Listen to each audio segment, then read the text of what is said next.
Hello from London, UK. I'm Peter Smith at the Goldsmiths College, University of London. And thank you very much for inviting me to give this keynote talk for the Blue Tree Foundation conference.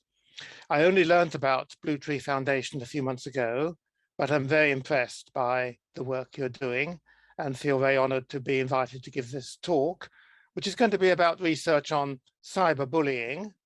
So traditional or offline bullying can be physical, verbal, social exclusion, rumor spreading, and then we have cyber or online bullying using mobile phones or the internet.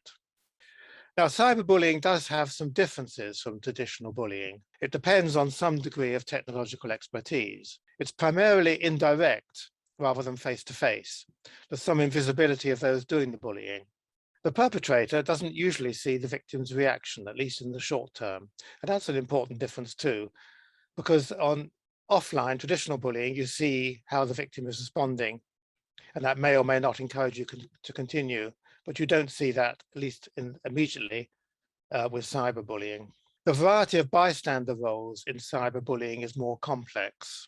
So you could be with the perpetrator when they post a nasty message, you could be with the victim when they see it, or you could just be seeing that particular website, seeing that particular social media site and seeing the messages posted without being with either the perpetrator or the victim.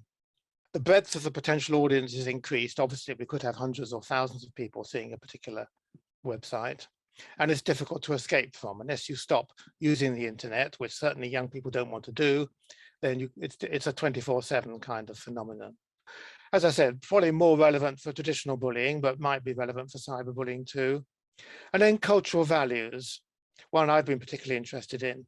Now, cultural values have been written about by a number of authors, but probably the most well-known is Geert Hofstede in the Netherlands, who proposed 6 main dimensions of cultural values: power distance, individualism, collectivism, masculinity, femininity, uncertainty avoidance, long-term orientation, and indulgence versus restraint.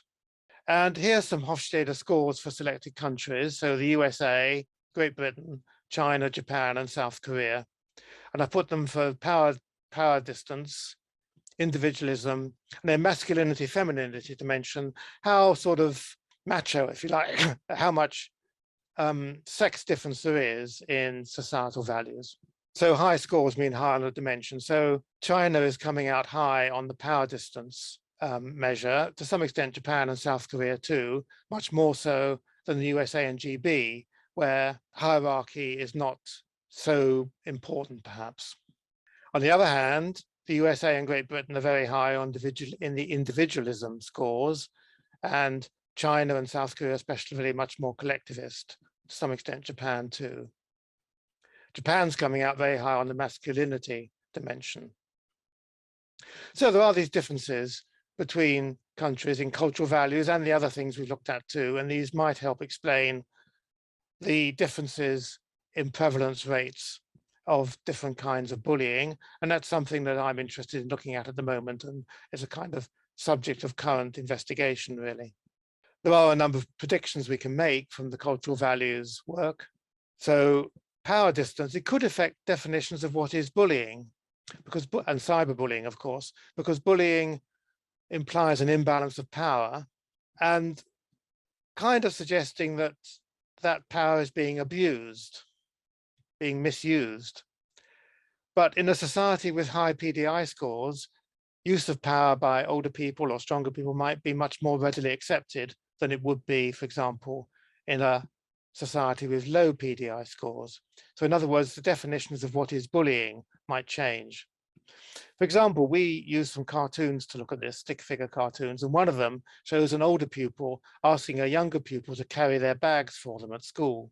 So they're using their power to get someone to do some work for them, carry their bags. And in societies like Japan and South Korea, that did not seem to be regarded as ijime or wangta bullying. But in societies like England, Western societies, it was seen as bullying much more often. And then if we look at individualism, collectivism, that might affect the prevalence rates really and the types of bullying, and perhaps the ratio too of bullies to victims. So it's been argued that in collectivist societies, people might be less likely to bully others, certainly within their in-group, because you've got a strong cohesive in-group, so you wouldn't be picking on people within that, although you might of course be picking or bullying on people who are in an out-group. But if you are being bullied, however, and it might be quite a collective kind of behavior, so the bully-victim ratio might be larger in collectivist societies. For example, some of the work in South Korea suggested that a whole class or many members of a class might pick on one child, whereas in societies such as England, it's often just one bully or perhaps two or three who are picking on a child. So the bully-victim ratio might differ, and there's some evidence that's the case.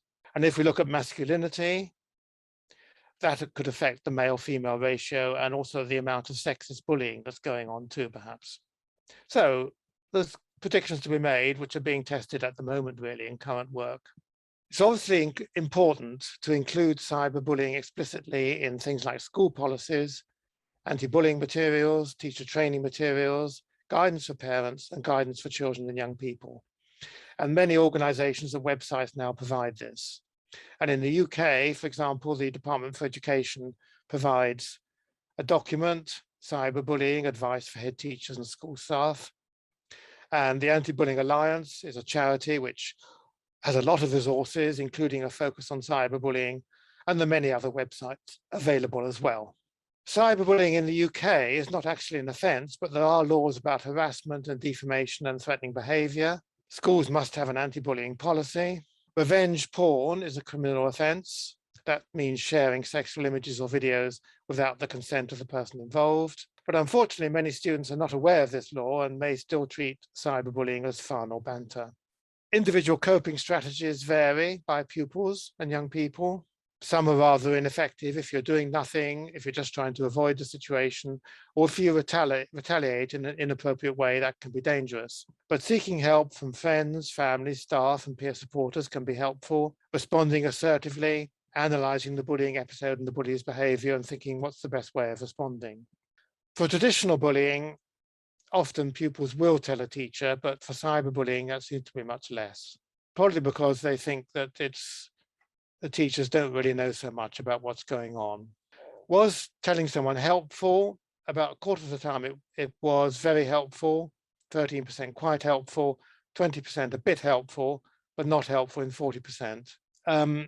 It's questionable how often, because we saw that often they're telling friends, and friends may understand, but they may not always be the best people to help.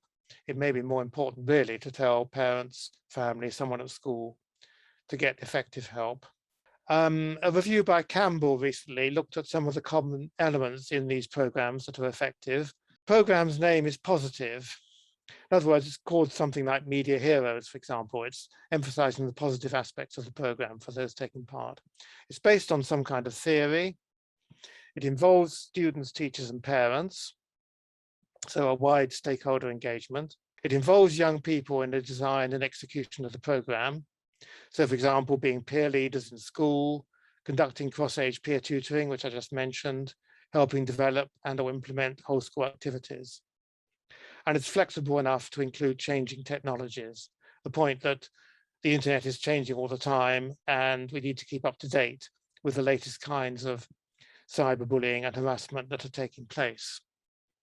The role of peer supporters is one important aspect. Peer supporters can be trained. They can offer helplines with practical tips for victims. They can monitor websites and blogs and report bullying behavior. They can actively challenge it where it's appropriate, and they can generally heighten awareness of issues around cyberbullying. I hope that has been an interesting overview of what we know so far. I'd like again to congratulate the Blue Tree Foundation on the work they're doing, which I think is really valuable in the South Korean context. And thank you very much for listening to this talk.